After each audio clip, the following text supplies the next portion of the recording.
Alright, so this is actually an easy mission, assuming you only do the first 5 pockets.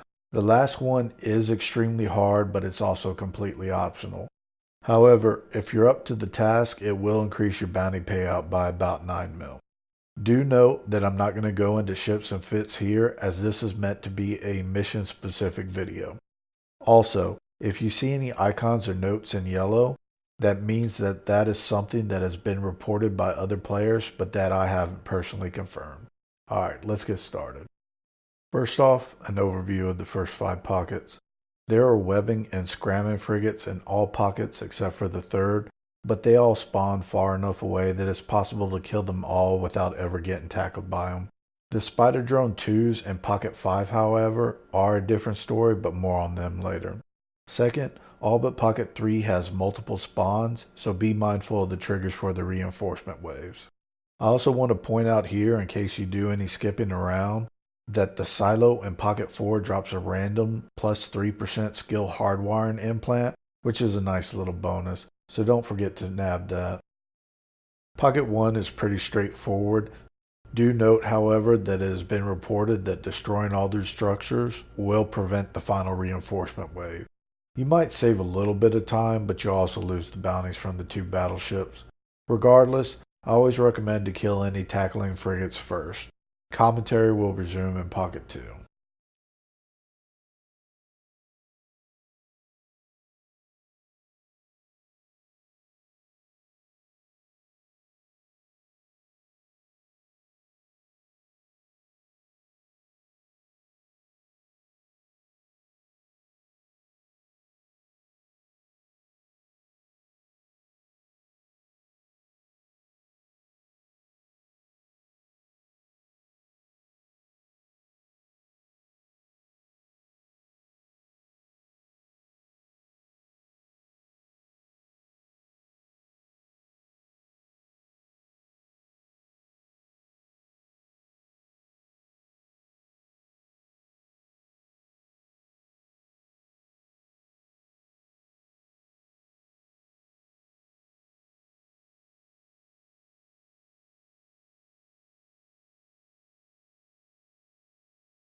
So Pocket 2 has a similar setup to Pocket 1. I do want to add, however, that I generally like to kill frigates and destroyers first for a couple of reasons. Not only can they chew up my drones, but they also like flying in straight lines when close in range. This allows me to easily pop them even with my large guns. Needless to say, I try not to let them establish orbits, as then they become difficult to hit.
Alright, so you can see me being stupid in Pocket 3.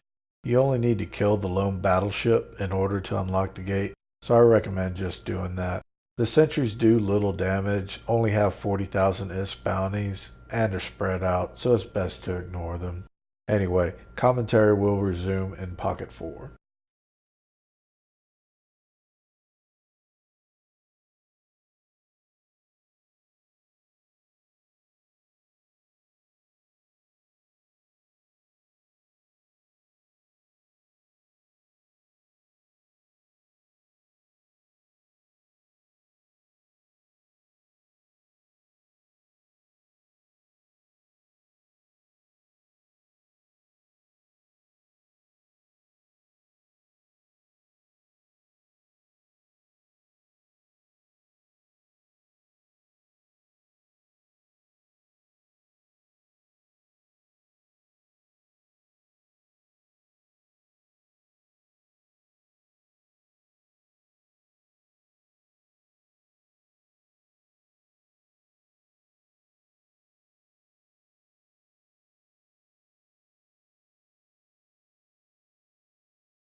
Pocket 4 is also similar in nature to Pockets 1 and 2. Reportedly, killing the structures will prevent the R1 and R2 reinforcement waves. It might not be a bad choice to blitz this pocket, considering you'll want to destroy the silo for the implant anyway. Regardless, don't forget to nab the implant before moving on, or you'll have a bit of a travel time to get back here.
The first three waves of Pocket 5 doesn't throw anything at you that you haven't seen before. The third wave, however, does include two Spider Drone 2s.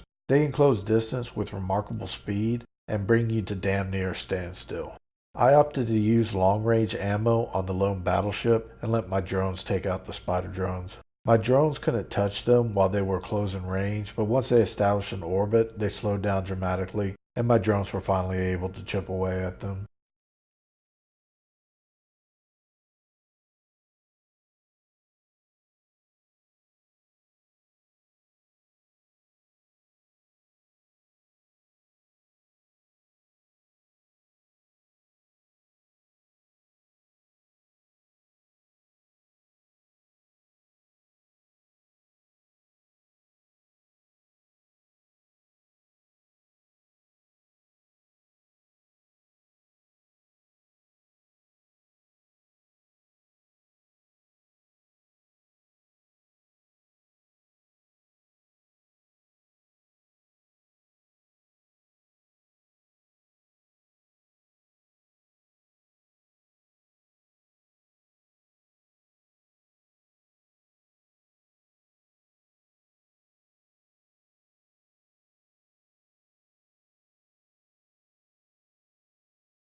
And now for the bonus pocket. I wouldn't recommend running it unless you're confident in your abilities or you have some kettlebells hanging from your groin region.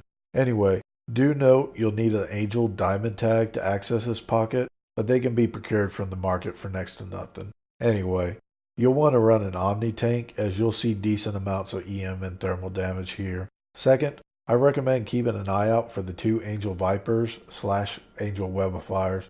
Naturally, the webs will decrease your damage mitigation and make it more difficult for you to close range, but more importantly, those scraps will keep you from extracting if things go south. It's also not a bad idea to pop the 2 Archgisty Nomads to get their target painters off of you. After that, I recommend clearing out all the sentries. They do a lot of damage, but they're easy to kill. So you may have noticed that I often use keep at range. I do it in order to maximize my damage application, but here I strive to always keep moving, whether it be while closing range or while orbiting. Anyway, you'll notice at one point that I turn on my afterburner while targeting cruisers. I do this to minimize the incoming damage. Unfortunately, it also kills my own damage application, so I switch to targeting battleships rather than turn off my afterburner. I end up being able to hit the battleships just fine with my AB on, and they soon switched targets over to my other tune, allowing my tank to recover. It became a downhill battle after that. Alright, that's it for my commentary, but I'll allow the rest of the mission to play out. Until next time, fly smart.